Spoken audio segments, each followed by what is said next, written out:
It's all Oregon. This is Duck Insider. Duck Insider. It's about how to be a group of people that know how to love each other to the absolute fullest. Pleasure, joy to be with them each and every day, and I can't wait for the future. It's just fun to be a part of a community that cares, that is passionate, and when we come together, powerful things can happen. This is Duck Insider on the Oregon Sports Network from Learfield, presented by OnPoint Community Credit Union. People are the point. Now let's go live to the Country Financial Studio to talk Oregon Duck Athletics. Getting ready for Penn State. The Ducks are hitting the road for a 4:30 kickoff. It's probably going to be around 4:50 or so. Oregon at Penn State for the whiteout. I thought Kenyon Sadiq summed it up really well. We'll play his interview for you this week. But after practice today, he said, look, Coach Lanning summed it up, that it's a whiteout because it's Oregon. And what does that say about these two programs, and what does that say about where Oregon's program is here in the Big Ten era? 8 conference championships last year, including one for the Oregon football team, and the Ducks did it by beating Penn State. They stayed in front of Penn State that entire game. Different look team on both sides, but still a lot of returning faces and fan bases that now are familiar with each other playing in a big regular season game.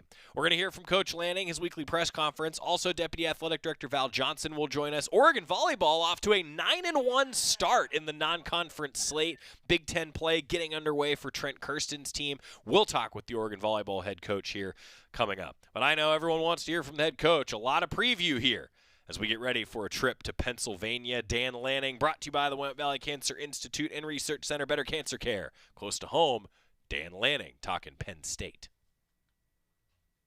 This one, I know you guys have been thinking about this one for a long time, and now we finally can focus on it as well. I mean, Penn State is extremely talented team. They do it well in all 3 phases. Coach Franklin runs a great organization, and they present a ton of challenges. I've said it before, but defensively, there's multiple and disruptive as anybody will play. They got great edge play. Denai Sutton is one of the better defensive edge players in the league. And in the nation, they've got good play in the back end as well. They do a great job overlapping and have a lot of variety of schemes.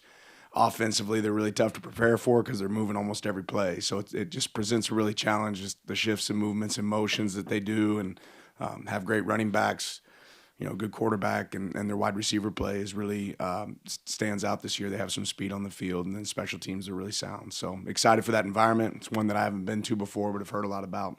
Joe Lorick obviously knows a lot about the whiteout. I think that Drew actually experienced one as a GA at Ohio State too. I don't know if any other coaches have, but what have those two been able to do as far as helping you get prepared for that atmosphere? Yeah, I mean, we've played in good environments before. They've described it as it's a good one, right? And that's part of what makes college football fun is it's a real one to get to go play in. Like, we've got a great atmosphere here. It's been an asset for us. I'm sure they're counting on it being an asset for them. But again, play the game, not the occasion.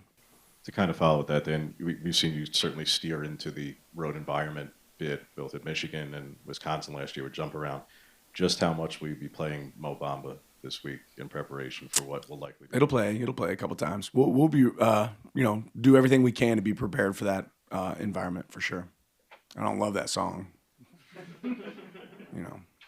Drew Aller's kind of one of the few constants in that pass game with what they've lost, but they've replaced it kind of like you said with some speed. What stands out on film with what they've added there, especially at receiver? Yeah, I mean they have some guys that can stretch the field. They run good routes, and the quarterback can make all the throws. He's got a big arm. They throw more intermediate passing game and shot game than we've really seen, and that's one of the great compliments to their run game. Is what they're able to build off of that run game with shots down the field. So they have the guys that can go get it. They have the guy that can go throw it. How do you balance understanding what this team was last year when you guys got to go play them in the Big Ten championship game and looking at, hey, we have a different team now, they have a different team now, and looking at them like that? Yeah, just that. You assess what was good and bad from last season. You recognize where they've changed and what they've adjusted, knowing they've made some changes. They have different personnel in some spots, and then, same with us, but it's a combination of both.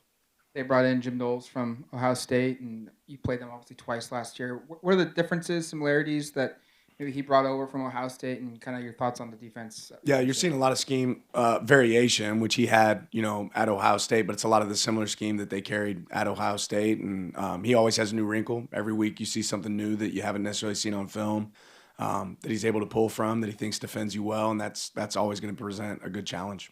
Yeah, coach, a couple of Penn State's opponents, particularly FIU, was able to have some success defensively on them, particularly on 3rd and 4th down. I think they forced 3 turnovers on downs and 1 punt in the first half. Is that something you're looking at, and do you see any opportunity there to be able to build on what they were able to do on those key 3rd and 4th down plays? Yeah, we're certainly looking at all film we have access to and everything that we've been able to watch. Each one of those teams is different than us, schematically a little bit different than us. They'll probably attack us differently than they attack them, but looking at every bit of film that we can watch.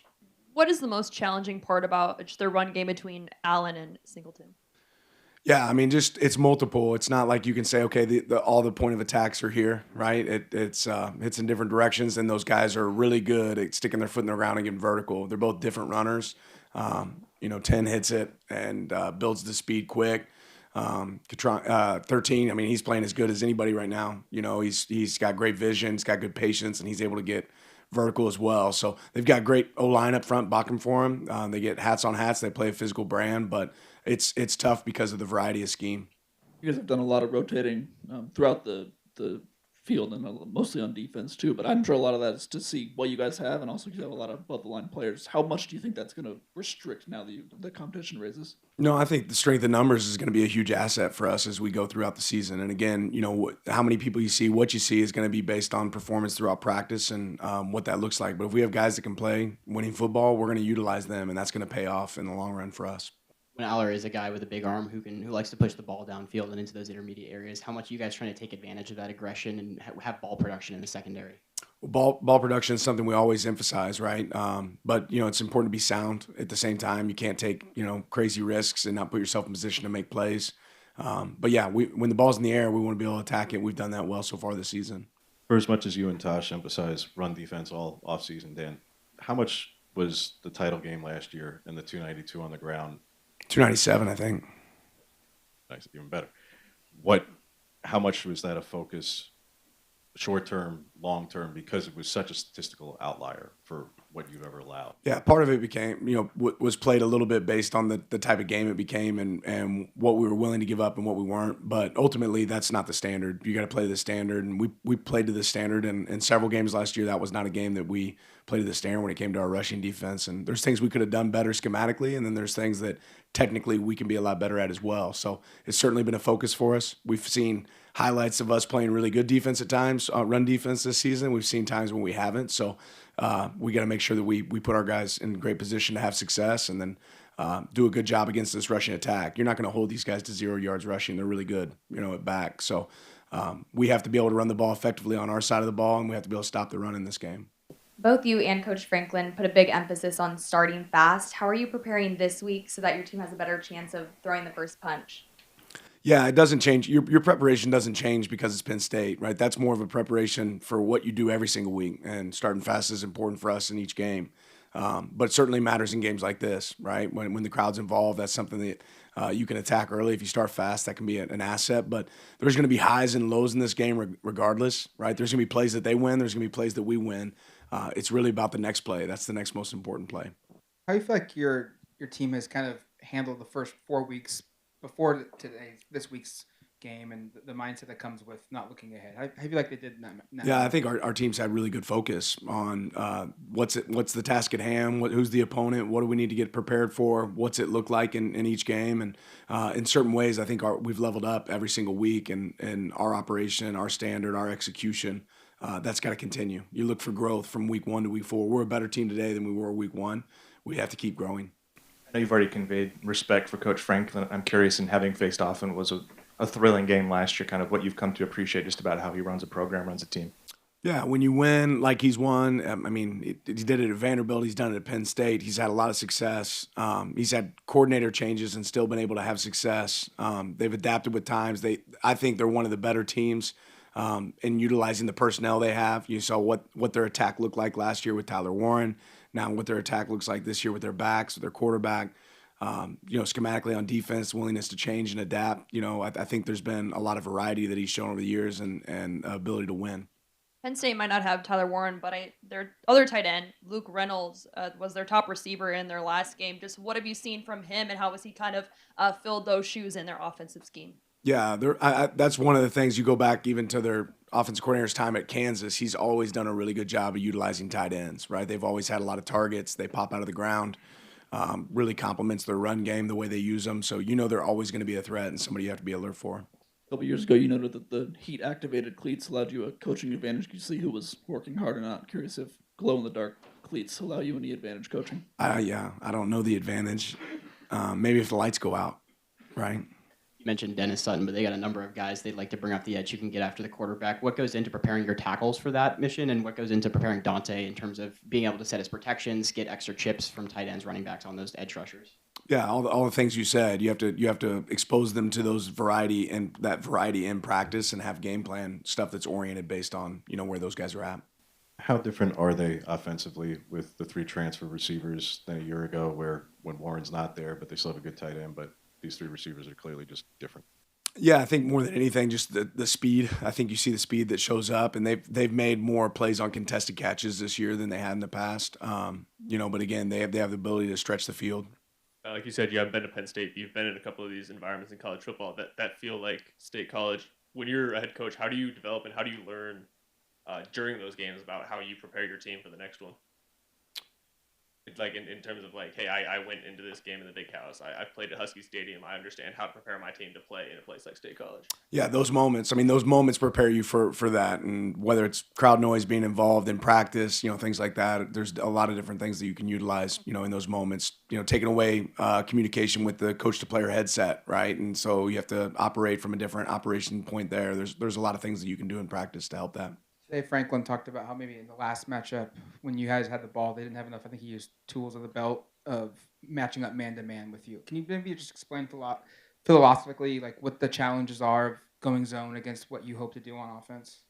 Yeah, ultimately what I think he's speaking on is, every game you want to say, okay, we got enough reps at these calls versus these plays, right? But sometimes you get in a game and you realize, hey, these calls aren't working, and you want to make sure you have a good plan B. You want to have some other options, and that's hard, right? But are you carrying too much that you didn't get enough reps of, right? Or are you not carrying enough so you don't have enough tools to be able to utilize? So that's always it's always a tough game. It's a catch-22 on what do you want to be able to do to defend certain teams. And sometimes it simplifies you, and then sometimes you carry a lot of variety that you maybe don't get as many practice reps at. But multiple is always tough, and Coach Knowles and Andy both on their side are very multiple, and it makes it tough to defend, and it makes it tough, to be able to attack, offensively. So you want to make sure that on the same note, we have that same variety.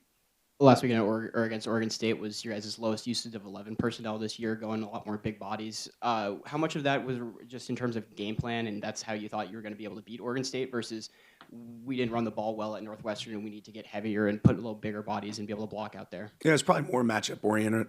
Like what we felt like we were going to see. They were a team that played nickel versus 12, right? And, if you're going to have smaller bodies on the field, then, there's times that we won't be able to match up in, that with bigger bodies and be able to run the ball.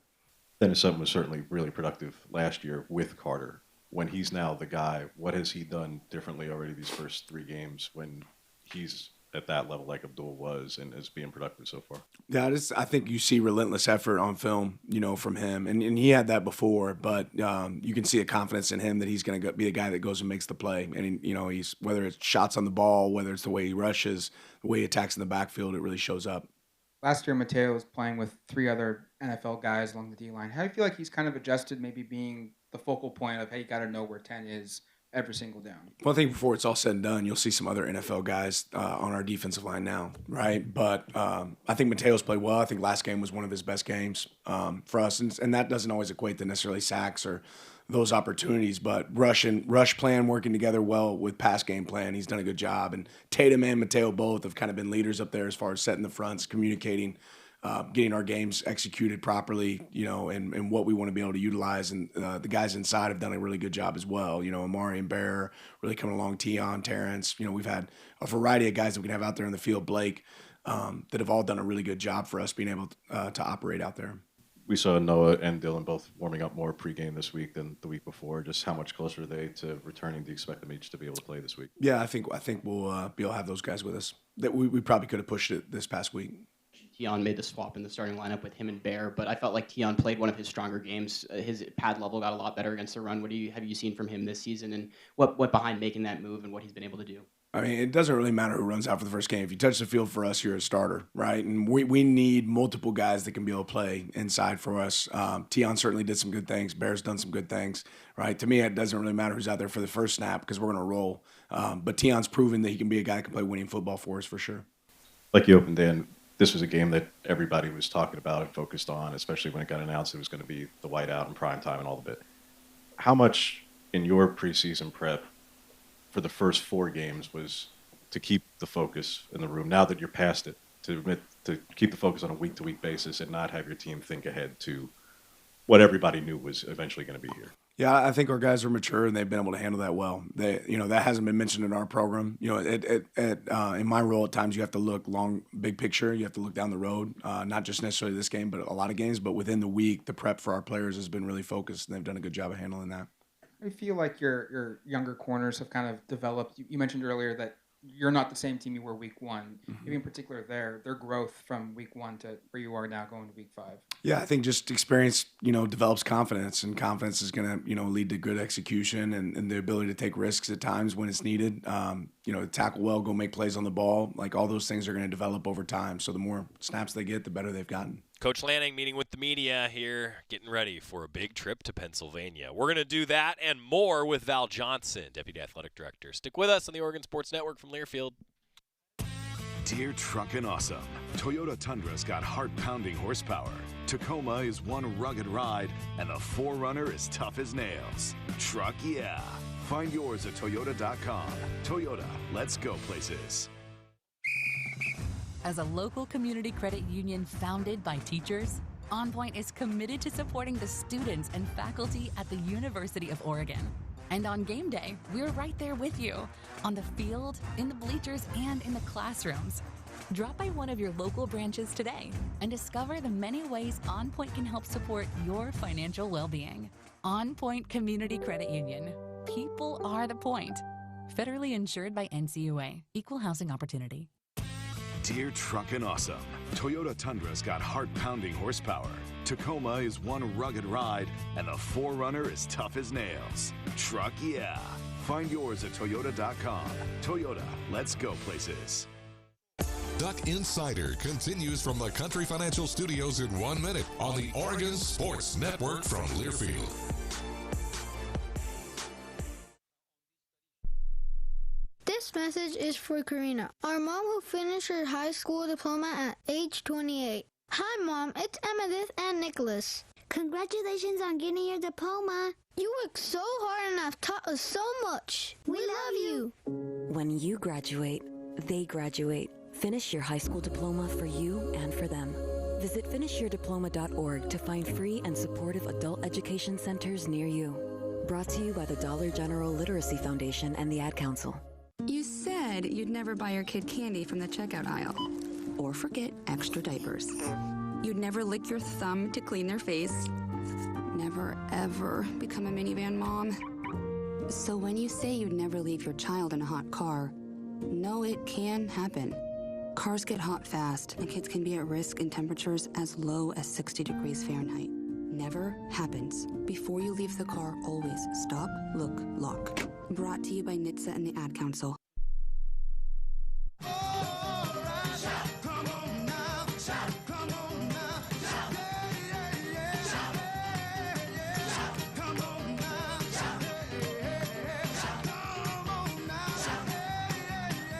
Valerie Johnson is here in the Country Financial Studio. It's Duck Insider presented by OnPoint Community Credit Union. Val, what do you want to talk about today? Gosh. Well, the time is here when everything happens. Everything.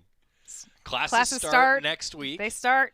They're coming in. As somebody who came up in her career, part of your career was on the academic side and in building schedules and helping students realize what they want to do beyond sports. Is that a special day for you when classes get started still? Well, I'm still a total college campus nerd. Sure, me too. Like, yes, I'm just a nerd about it. I'm the one that visits college campuses. Like, I just like to go and walk around a campus. Like, when we're traveling and stuff. I just love it. I do that too. So I love the energy of the start of the fall term. it's why I do what I do. There's nothing better. The weather's getting crisp. The leaves are changing. There's the poetry right there. See, you'd fit right in the broadcast booth. Yeah, you got like, the best is you pull in and football's doing their morning practice and you hear the whistle and the trees are changing colors and. Could you put on a sweater? Yes. But do you need one? No. So you're somebody that does get a bit nostalgic about such things. 100%. Yeah. 100%. I'm with you. I have said this before, that I toured a lot of different university campuses. Thanks, Mom and Dad. Walked around here, and I'm the kid in the 30-second commercial that has that, like, wow, like, this is the place. Like, it's hard to describe. Like, I've said to people before, like, you don't quite know the feeling until you have that feeling. Some people may not ever have that feeling, but I have that walking around here. Oh yeah, no, for sure. Like this morning, I did have a little bit of a cringe moment when I have 2 routes to get here. If anyone wants to know my commute in the morning, do you still get the breakfast sandwiches that you love? Sometimes. There you go. I did this morning. Important. At Sequential, Good. as a matter of fact. But I could either go through, on I guess that's Franklin, like through campus. Mm-hmm. Is that Franklin? Yeah. Yeah. And then, or I could go through Springfield and come up Centennial MLK. Yeah. About the same timeline. Right. I'm similar. Today, I said, you know what? I'm going to drive through the campus route. Sure. Until I saw the big flashing sign that says, Campus expect moving. delays. Campus moving. It is and then I thought, oh, season. Man, I should have went the other way. But it wasn't bad, It's move-in season. There's construction at Hamilton going on. Correct. Yeah, there's a lot happening. Talk about nostalgia. I was in Hamilton Hall as a freshman. My stepdaughter was in Hamilton as a freshman. So I was in McLean Hall, right on the edge near the crosswalk. And if you know if you know campus, you know the crosswalk I'm talking about when you're trying to get toward Hayward Field. And, man, there's going to be a sad day. My friends and I have talked about it because a couple guys that were in my wedding, actually, we were in that dorm together. And it's like, man, that's going to be a sad day. Well, Emma is she's just as sad as you are. She loved living in Hamilton. Yeah. But it's going to be great. great. The upgrades that are coming are great. Oregon Beach Volleyball benefits from that project with part of the new construction. There will be a beach volleyball facility that's been a long time in planning, so that's going to be exciting.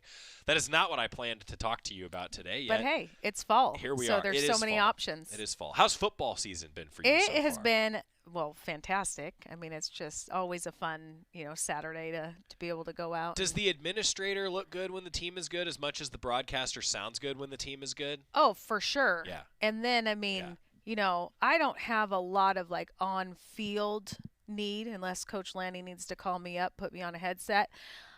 You're there for the vibes. I'm there for the vibes. And my sneaker game was on point this last weekend. I will say that. Are you going to tell us what it was? Well, I was wearing gold Air Maxes. Okay. Air Max 90s. Ah. Gold.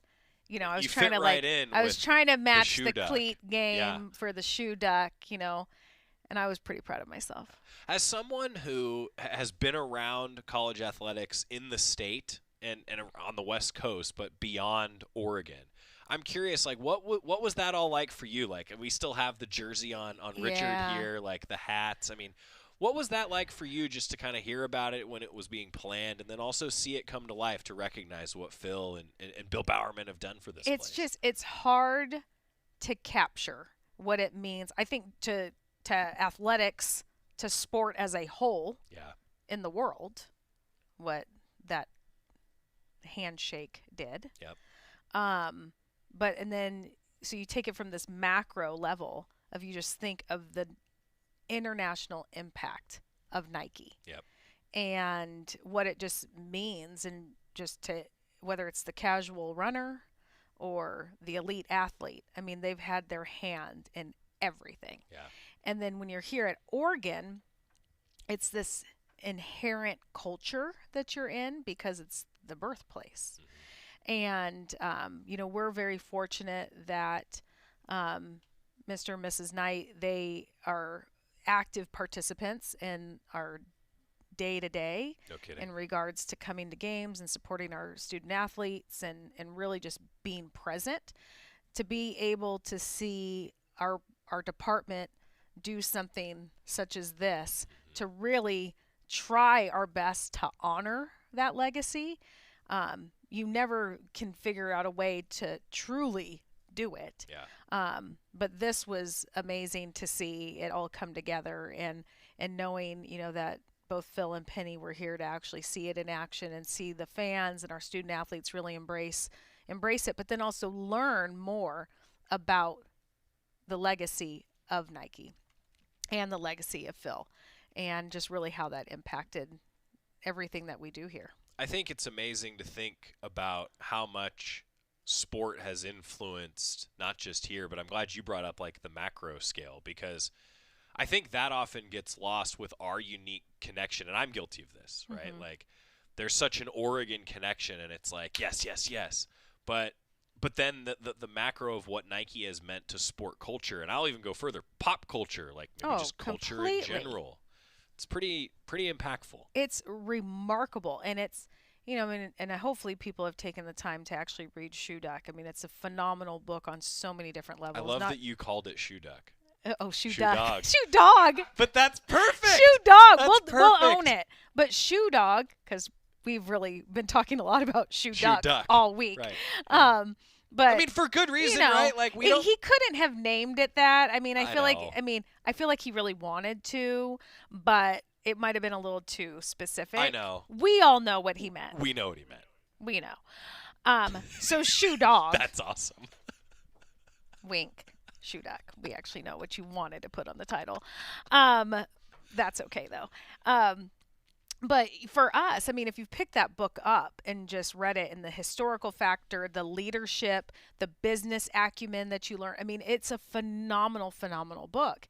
And I really enjoyed how well our team here really showcased the full scope of what that story is. Yeah.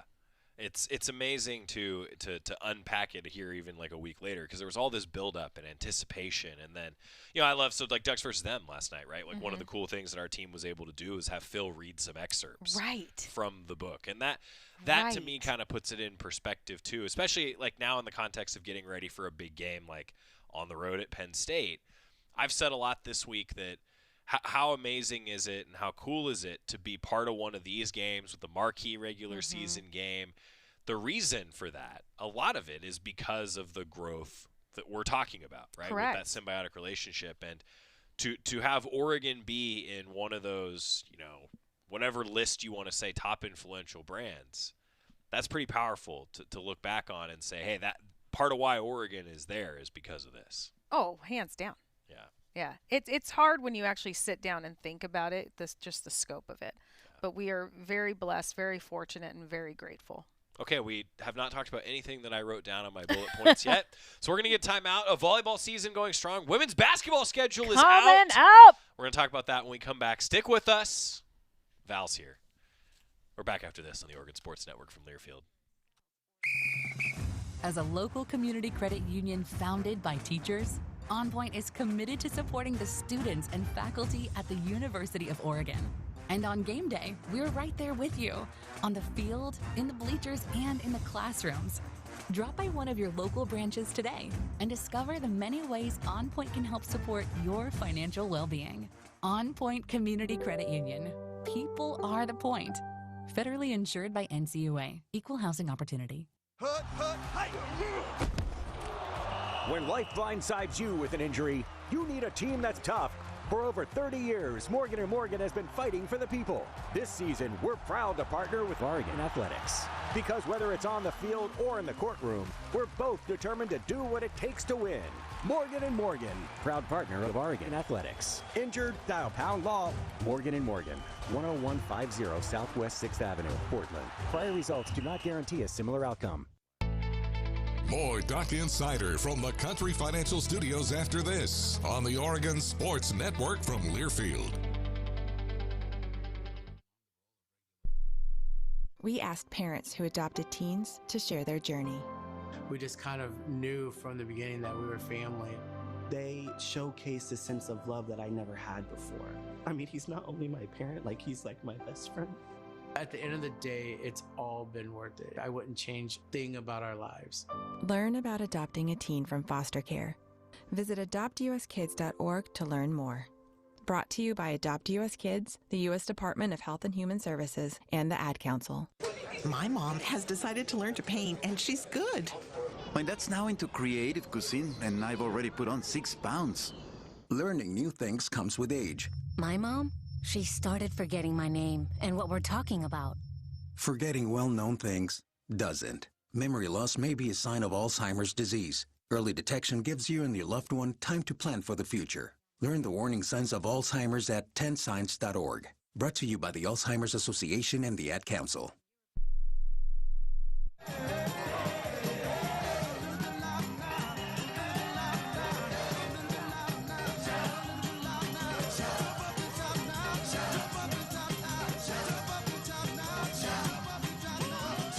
Val Johnson, back in the studio. I'll tell you what, we've not talked about anything that I had written down, and that's what happens when Val comes in as we welcome you back to Duck Insider, presented by OnPoint Community Credit Union. We were just discussing during the break, even like at football, you get to kind of zoom out from a macro perspective, and like most of us have a very micro job going on game day. So with all that in mind, how do you balance being then, when you are a sport administrator for something like volleyball and something like women's basketball, to have that zoom out perspective? What are strategies you use in your role every day? Man, well, I don't get to partake as much in the full concession offerings at volleyball and women's basketball like I do at football, which is tragic. That is tragic. It's just, like you said, it's a different lens. And I think each one of us experiences that when we go to any of our athletic events where we're not wearing a quote-unquote administrator hat. I mean, all of us obviously are serving in some sort of capacity while we're there. If you see something, you need to do something about it. But, I mean, I think it's a balance of, trying to make sure that you're present in watching what's happening, actually trying to watch. But it's weird because you're evaluating different things. You're evaluating, one, how the team is doing, how your coaches are doing, but you're still like in the game. So, but I have to be very careful depending upon where I'm sitting to how much in the game I am. That's frowned upon when you're sitting at the table to, be in the game. But it's also, getting there ahead of time, to make sure that anyone who is making the magic happen has what they need to make the magic happen. Yeah. And, so just kind of being Johnny on the spot that way. And I think even from, like we were talking about, like a football perspective, even though I'm there enjoying the fall day, crisp 75, it was perfect, you're still paying attention to things and offering different feedback where you can to make the fan experience, the student athlete experience, just our staff experience the best that it can be. Nice. Okay, volleyball season, 9-1 non-conference slate, Big Ten play on the horizon. Trent Kirsten's going to be coming in. Pretty fun. It's fun, and I did put a little pressure on Coach this past weekend. I really did, because I said, when we beat Oregon State and Portland State. Right. Because we'd already had University of Portland. We won the state. You did win the state, 3-0 in the state of Oregon. And, and sometimes people might argue, oh, it's not Big Ten play, whatever it might be. But you got to win the state. Got to win the state. So he did text me immediately. Like, I swear he must have still been on the floor at Portland State. And he goes, took longer than we thought, but we got it done. And so that was pretty special to be able to say that not only has he achieved like his 100th win and all those other kind of things, that he won the state in his first season. Also, women's basketball schedule is out. It's finally out. Have you already circled the trips that you will be making? No, I'm in full volleyball mode right now. So I just determined my volleyball trips. I haven't even got yet to women's basketball. I will eventually, in regards to when and where I go. My strategy, most people think, oh, you're going to go on the fun trips, like the ones that are like cool, and I usually say, all of them are, but I like going on the trip where they need extra hands. Right. You know, what are the trips where we might have a lot of elements at play, whether it's going to be weather or, you know, fans or, you know, whatever it might be. That's where I like to go because I like to feel like I have a purpose on the road. You want to be needed. I like to be needed. Yes, I'm with you. It feels good to be needed and wanted. Women's basketball, though, going to be here before we know it. Yeah, no, we know. And again, it's here. And they're in full swing. But they're going. That's exciting. That's a fun program to be around right now. They are an amazing group. And I think we've talked about this before. We were one of the very few programs that didn't have any transfers after this last season. That speaks testament to our culture, not only within the program and the coaching staff, but obviously here at the university. This is a group of young women who truly love being at Oregon and being Ducks. And that has already, you could see it, has already been taken on by our newest group. And it's a really fun group. They're just really funny, very talented, and they are working really, really well together. They actually, I think they're just getting back they just had their team retreat over in Sun River and had a blast. I heard that there's going to be some really good talent show video that I can't wait to see. Oh boy. Right. I'm ready for it. There's always some of that every year for every team. Right. There's something like that it really just brings out the best of everyone. It really does. I must say I did get a little nervous because I did see a clip of 2 of the student athletes on a tandem bicycle, and it made me worried. I was like, I really hope that they are okay. Well, that takes some coordination. But they had it down. I think if anyone's going to pull it off, it's a D1 athlete. For sure. You know, that's my only... I hear what you're saying. Yeah, I agree. What did we miss? What else should fans know? Just continue to come out and support the Ducks. We have a lot going on. Soccer was home last week, but I think they go on the road this week, if I remember right, trying to keep everyone's schedule straight. That's right. But just we have a few new a couple new coaches, and really supporting those programs, making sure they feel welcome here in the Eugene community, and continue just doing what you do and embracing the Ducks.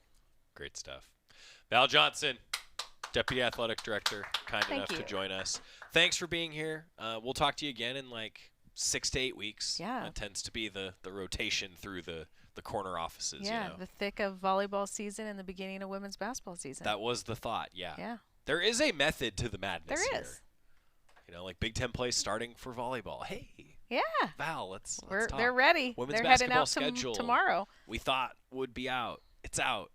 Val, come talk to us. So sometimes we get lucky. Well, I love being here. Thanks. Trent Kirsten, Oregon volleyball head coach. We'll find out if he loves being here after he did win the state. He won the state. He won the state. He's going to join us next. Also, some more football talk coming up on the Oregon Sports Network from Learfield.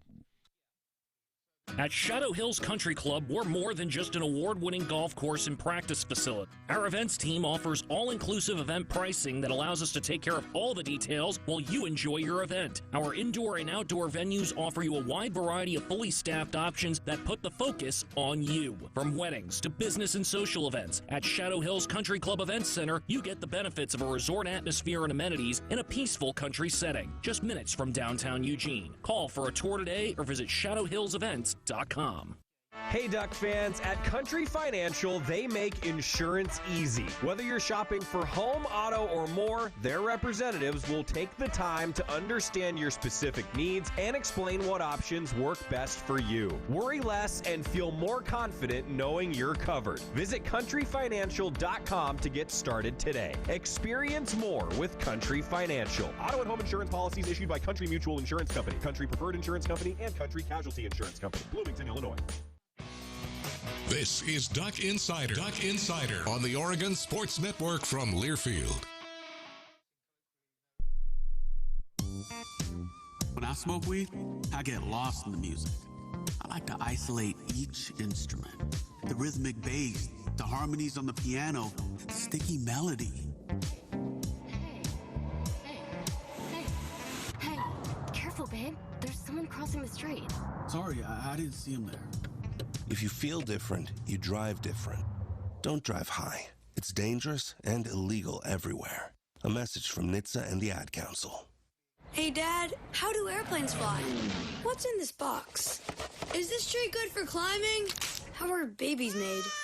What does this thing do?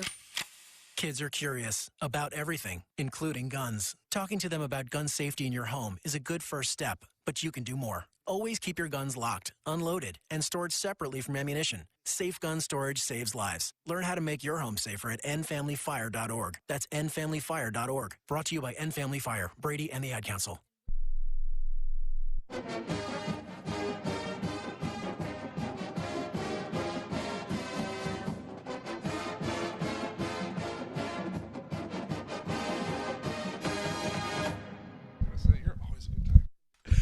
We're back on Duck Insider, presented by OnPoint Community Credit Union. We just hollered out in the hall, and here comes Oregon Volleyball head coach Trent Kirsten right into the studio. We are not always on time. I'm just going to be honest about that.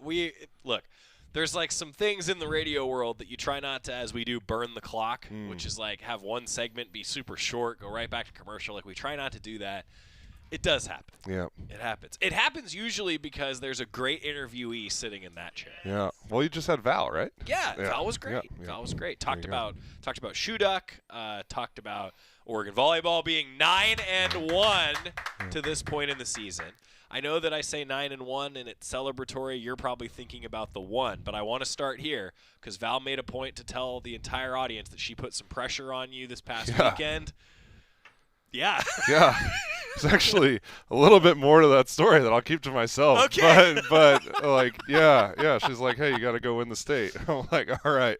I'm just trying to make it till tomorrow but now. But you did win the state. Yeah, we did. You won the state. Yeah. That had to be a good feeling coming off the last 2 matches. For sure. And I think the coolest part about last week was we played probably our best match against Oregon State.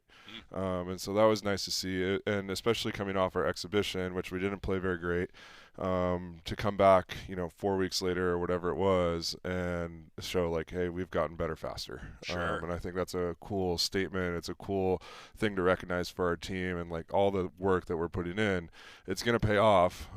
Is it going to be perfect every match, every night right now? Like, no. We're going to have matches that are ugly, that are a little bit of a mess, but we're just like the superpower of this team is we're just not going to sit in it. We're going to make a change, and we're going to find some new way to try and compete at a high level. I'm glad that you brought up though the litmus test, if you will, from like the exhibition preseason until now, because that is a statement, isn't it? I mean, where do you feel like the team has improved? And I'm sure both rosters are a little different, playing a little different now, but you got the win in the one that mattered. Yeah.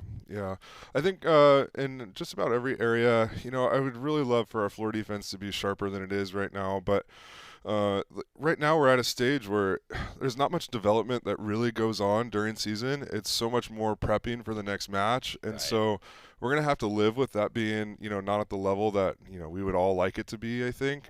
And we just had a conversation as a team. It's like, hey, when are we great? When are we like pretty tough to beat? And number one was serving, like when we have, a lot of service pressure, specifically from Alana and Val. Val's leading the Big Ten in service aces, right?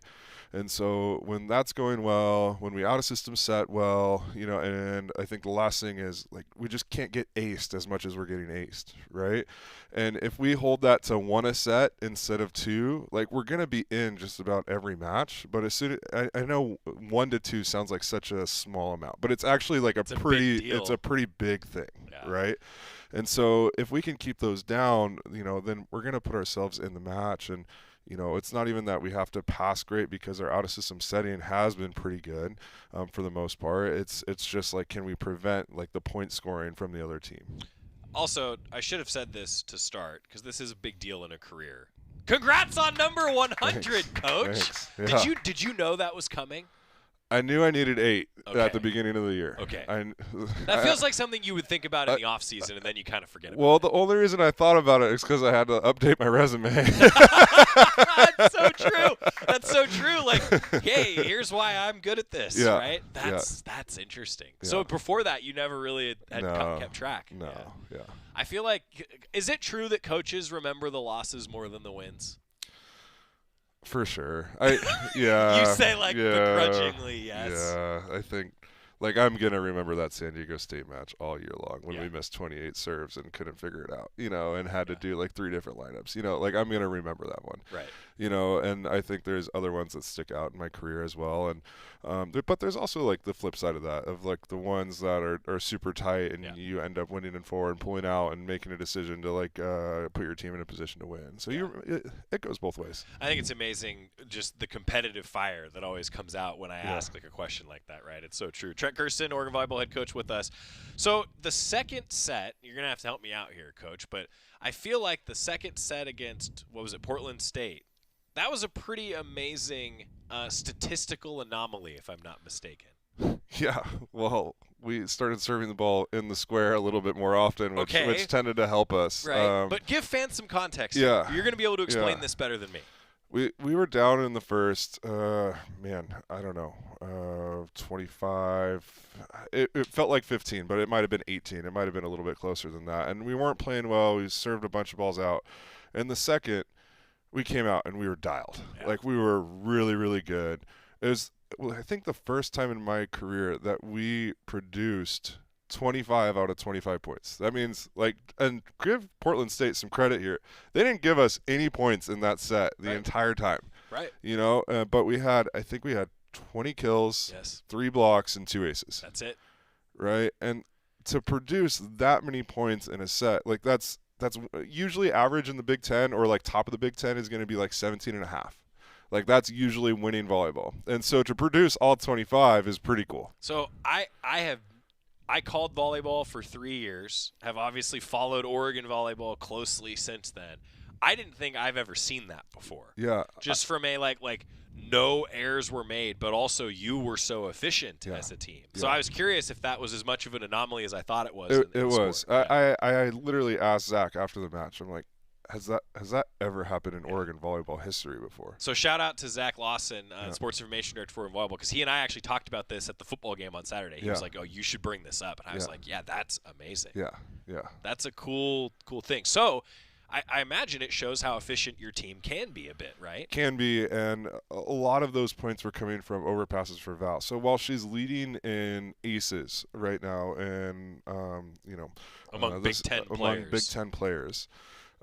She also probably produced 10 overpasses last week. So like there's some things that don't show up as far as how deadly her serve is.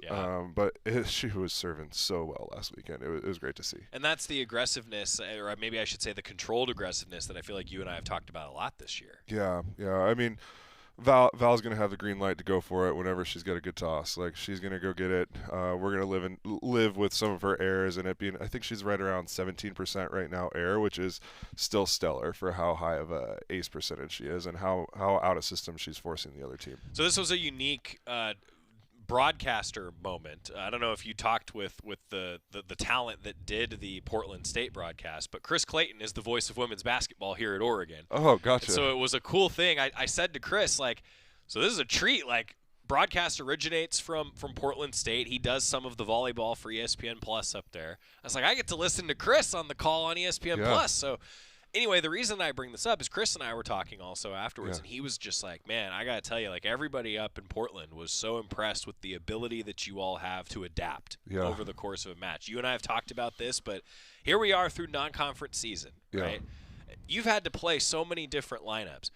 If I said to you how many lineups and mid-match adjustments, mid-set adjustments that you would have to make over the course of the season, if I said all of this to you in August, what would you have said? I said, no way. Yes. That's not going to happen. And you're still 9-1. Yeah. And even Oregon State, we stuck with the same lineup the entire match. And we were played, even in the first set, we lost the first set, I think 23-25. We were playing really well. And so to win the next 3, and then you're finally okay, we're going to get into a rhythm. I'm not going to have to change it a single time. Right. And so we come out against Portland State and we get smoked in the first. And then we crush them in the second. We're okay, we're back. Yeah. And then it's man, third doesn't go our way. Got to make a change. Yep. I thought I was going to make it through a full weekend without having to do this. And I'm sitting there between sets 3 and 4, and I'm I got to make a change. You got to do it. But that's coaching. Yeah. Right? I mean, Yeah. I feel like this has now, whether it's right, wrong, otherwise you tell me, but at least it's become a bit of the identity of the team that you guys have the ability to adapt in that way. Yeah, again, I think there's going to be sets of volleyball where we're a mess right now. And that's okay, because that means we're high air from the service line. We're not out of system setting really well. And so those two things really compound on each other, and we're probably getting aced. Right. And those sets, like, we're going to be a mess. We're going to lose that one 25-17, and it's not going to feel that close.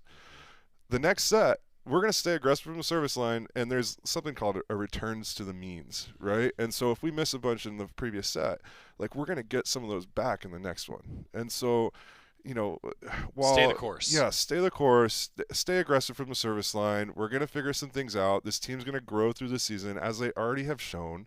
Like, if I would have told our fan base, hey, we're going to schedule a bunch of good mid-major teams, and we're going to be 9-1 at the beginning of the year with one returner, they would have been like, no way, right? Like, I'd say sign me up for that. Yeah, Right. Right. I mean, right. But, like, this team has gotten better and improved, and, like, they deserve so much credit for staying together. Like, they also feel when we're a mess. But again, the superpower of this group has been, we're just not going to sit in it. We're going to keep trying to move through it. We're going to keep navigating. We're going to get on to the next decision that we have to make, and we're going to figure out how to be good on the next point. So non-conference slate, as we finish up with Trent Kirsten talking Oregon volleyball. Now you're on the road. 6 o'clock start at Illinois on Friday. Hitting the road, Big Ten play. What do you anticipate as you begin Big Ten conference play, both for you and maybe macro level for the conference? Like, how's the conference this year? Gosh, conference doing really well. Yeah. Like, we've got a bunch of teams that are like 9-2, 10-1, 10-0. That's where you want to be now, right? And so I think, number one, it shows how dominant the Big Ten has been in the preseason.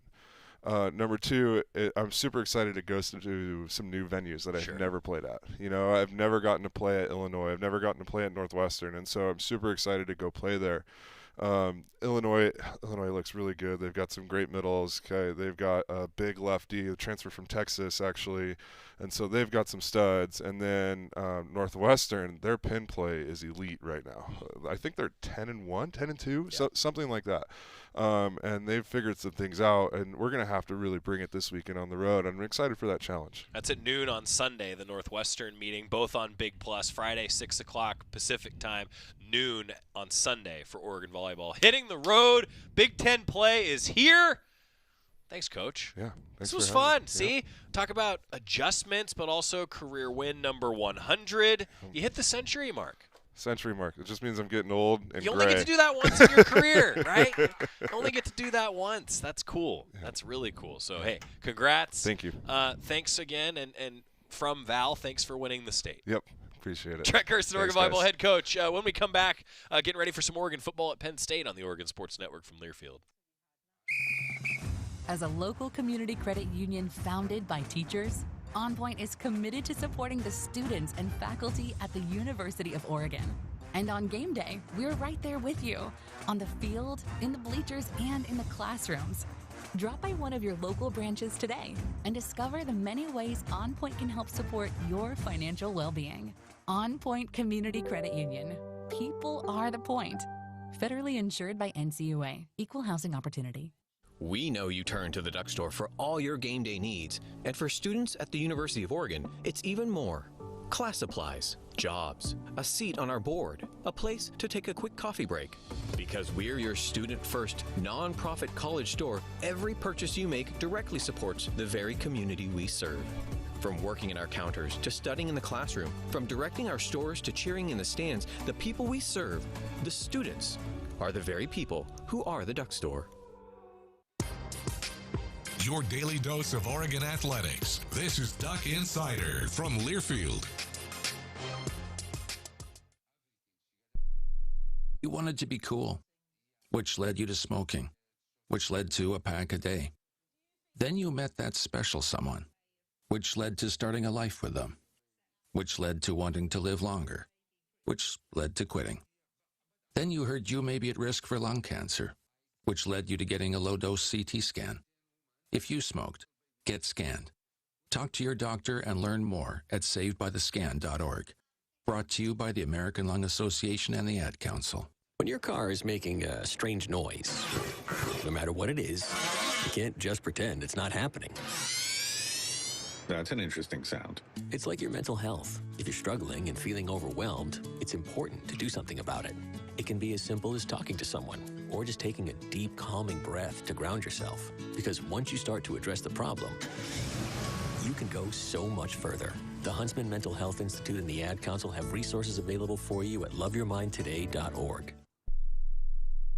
I'm coming home to the place that I remember, back to the land of my first love. Would you spread wide your arms for this wayward son? I left my Oh, man, that was fun catching up with Oregon Volleyball head coach Trent Kirsten as they begin Big Ten play. It feels like in some ways now Oregon football is really into Big Ten play. Just with the way the schedule was, the Ducks had the one non-conference matchup with Oregon State after the opener against Northwestern, but it really does feel like this is sort of the new chapter of the season, right? Ducks are 4-0 on the football gridiron, and now you turn the page to a road trip. And then it's funny. It's like this chapter begins, and then they're giving us a cliffhanger because the bye week is right after this. It's just the way that it worked out with the schedule. And I thought about that heading into this week. Like, okay, so we've gotten through the first month. It feels like, all right, we're a third of the way through. The first part of the book is done. And then it's like, the big one! And then there's a bye. It's just, I don't know. It's just the way that the schedule fell this year. Meanwhile, for Oregon men's golf, the team is sitting in a tie for 5th place through 2 rounds as they're getting rolling with their fall slate. They teed off early this morning. Full details on GoDucks.com coming up later on tonight. A bunch of interviews to get to from Oregon football as well with Kenyon Sadiq, Jaden Kennedy, Dylan Thieneman, a few other Ducks will meet with the media this week as well. And then we actually recorded with Steve Jones, the Penn State play-by-play broadcaster, voice of the Nittany Lions. We recorded with Steve this morning. We're going to play it for you on Thursday. It was great to catch up with Steve. He and I first met at the Big Ten championship game. We had him on the show in, December of last year. Oh, man. Awesome guy. Great preview of what to expect when the Ducks are there for the whiteout. And it's a whiteout because it's Oregon. Thanks to Val Johnson, Dan Lanning, Trent Kirsten for joining us. Tomorrow's show, Dusty Hare, our sideline report, will be with us, talking soccer with Tracy Joyner. See ya. There's danger out there. It lurks on highways and quiet neighborhood streets. It's more likely to kill you than a shark and more terrifying than the biggest snake. Distracted driving claims lives every day. Every notification, swipe, social post, video, or selfie while driving risks your life. So while you might think public